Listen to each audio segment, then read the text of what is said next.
बात बहुत पुरानी है। गुजरात के सूरत शहर में मनसुख लाल नाम के एक व्यापारी थे। इनका कीमती रत्न का कारोबार था। इनका कारोबार दुनिया के कई देशों में फैला हुआ था। पूरे सूरत शहर में इनका मान और सम्मान था। मनसुख लाल के दो बेटे थे जिनका नाम रामलाल और श्यामलाल था। रामलाल को दौलत और रुतबे का बहुत घमंड था, जबकि श्यामलाल एक शरीफ और सुलझा हुआ इंसान था। घमंड के साथ साथ रामलाल में ईर्ष्या और बेईमानी जैसे अवगुण भी थे। समय के साथ साथ मनसुख लाल की उम्र बढ़ती जा रही थी। ऐसे में उनके दोनों बेटों ने कारोबार में पिता का अधिक से अधिक हाथ बटाना शुरू कर दिया था। कुछ समय के पश्चात मनसुख लाल चल बसे और कारोबार का पूरा भार रामलाल और श्यामलाल के कंधों पर आ गया। बड़ा भाई होने के नाते रामलाल ने व्यापारिक फैसलों में अपनी मर्जी की चलानी शुरू कर दी। रामलाल बेईमानी और मक्कारी भरे फैसले लेने लगा। असली रत्न के नाम पर वह नकली रत्न का व्यापार करने लगा, जिससे उसका मुनाफा बढ़ने लगा। इस मुनाफे से उसका बाकी बचा चरित्र भी काला हो गया।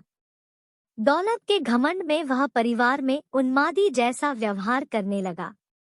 दूसरी तरफ शरीफ और सुलझे हुए श्यामलाल को शुरू में रामलाल की बेईमानी का इल्म तो नहीं हुआ, परंतु जब उसने उसके व्यवहार में परिवर्तन देखा तो पूरे माजरे को समझने में उसे ज्यादा देर नहीं लगी।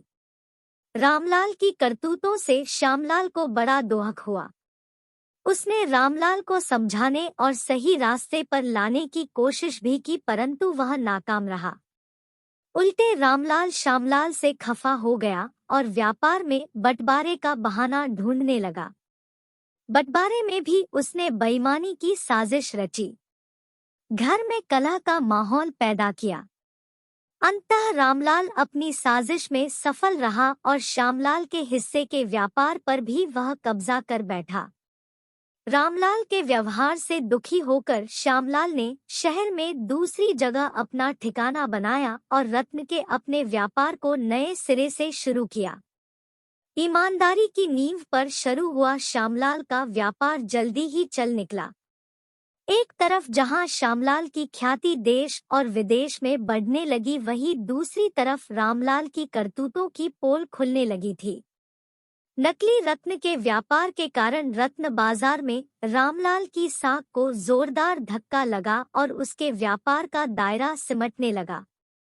अंततः नौबत यहाँ तक आ गई कि बाहर क्या, अपने शहर का भी कोई व्यापारी रामलाल का नाम लेने से भी तौबा करने लगा। अब तो नौबत यहाँ तक आ गई कि रामलाल को धन के अभाव में अपना घर, दुकान, सामान तक बेचना पड़ रहा था। जल्दी ही रामलाल के हाथ से सब कुछ निकल गया और वह परिवार सहित सड़क पर आ गया। अब रामलाल को अपने किए पर पछतावा हो रहा था, परंतु उसकी तकदीर ने जो खेल खेल दिया था उससे आसानी से पीछे आना उसके लिए संभव नहीं था। दूसरी तरफ श्यामलाल की तकदीर का खेल था, जिसकी बदौलत वह रंग से राजा बन गया था। जब रामलाल की बदहाली की खबर श्यामलाल को लगी तो उसे बड़ा दुख हुआ।